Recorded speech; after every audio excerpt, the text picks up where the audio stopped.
Hi everyone, and welcome to this presentation about the internationalization of collaborations in spatial structures. So, three fundamental stages have been identified as constituting international collaborations, and this presentation is going to explore these three stages further. It will then discuss three current higher education initiatives that employ at least one of the three identified stages. And finally, it will present the benefits and challenges that are associated with progressing through those three stages. So the three identified stages of international collaborations are as follows.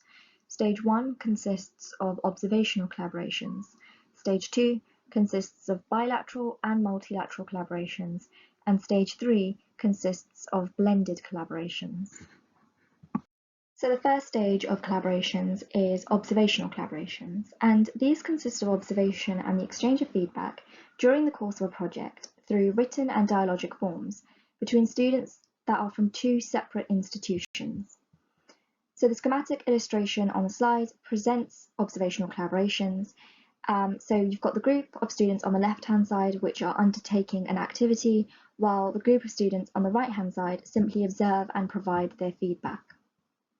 This stage can be considered collaborative to a lesser extent in that it can be limited to a one-way exchange of ideas and comments between students. However, it is an accessible and an easily adoptable stage that can allow institutions to kind of begin integrating international collaborations into their initiatives while also simultaneously preparing for further, more complex stages. The second stage is that of bilateral and multilateral collaborations, consisting of more extensive, hands-on and long-term collaborations between students from two or more different institutions.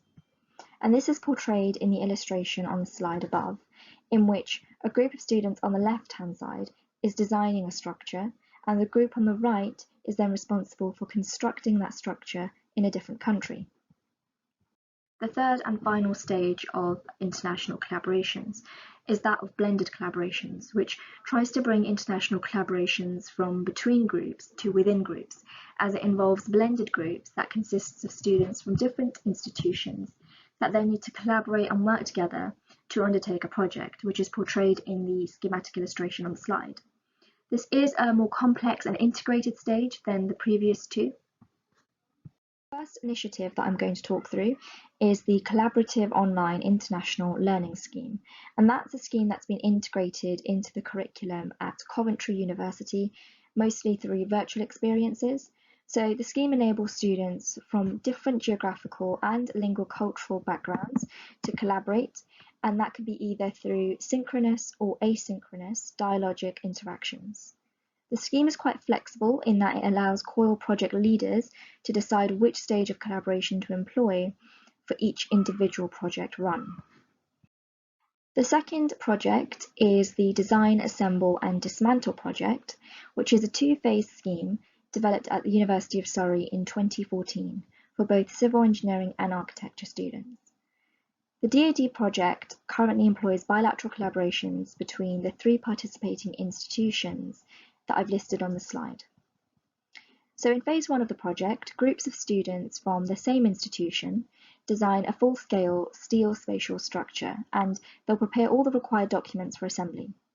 In the second phase, each group is then assigned a set of documents prepared by another group during phase 1 to assemble and dismantle that structure within a 2-hour time limit.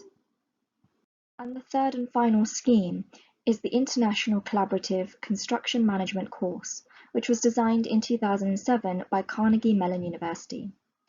During the scheme, students are divided into multinational groups to assess both the technical and economic feasibility of building a given facility in each represented country.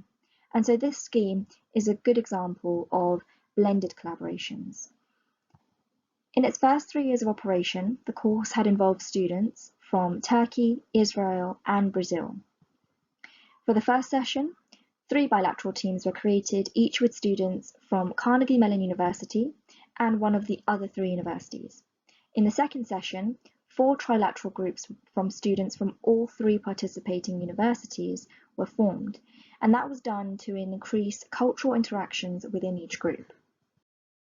So Progressing through the 3 stages of collaborations provides both students and lecturers involved increasing opportunities to enhance their communication skills, time management, and leadership abilities, all of which are deemed fundamental aspects of professional development.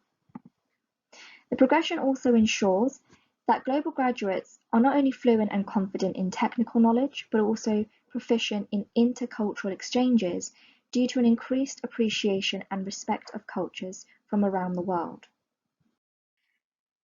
As projects progress through the stages of international collaborations, it's also very important to recognise that existing challenges might become heightened and new challenges might also come to light. And this was observed in the transition that took place within the ICCM sessions, where they moved from bilateral to trilateral collaborations.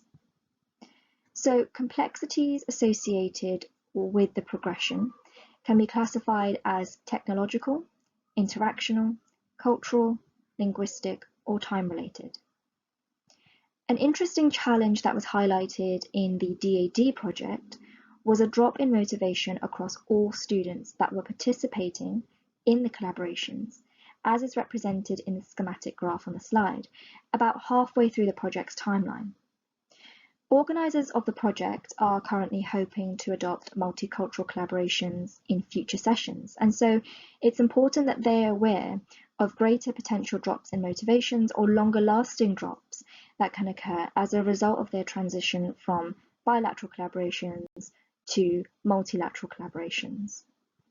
So while progression through the 3 identified stages allow for more extensive international collaborations between the collaborating groups, the interaction between all the groups undertaking the initiative is an aspect that can be further explored and enhanced. And one of the possible identified solutions is to develop online workshops within which all course participants would be able to exchange their ideas, information, and experiences and describe different aspects of their teamwork, collaboration, and management strategies in an attempt to create a community of students from across the world that are learning from each other and growing together. And that concludes the presentation for today. So thank you very much for listening.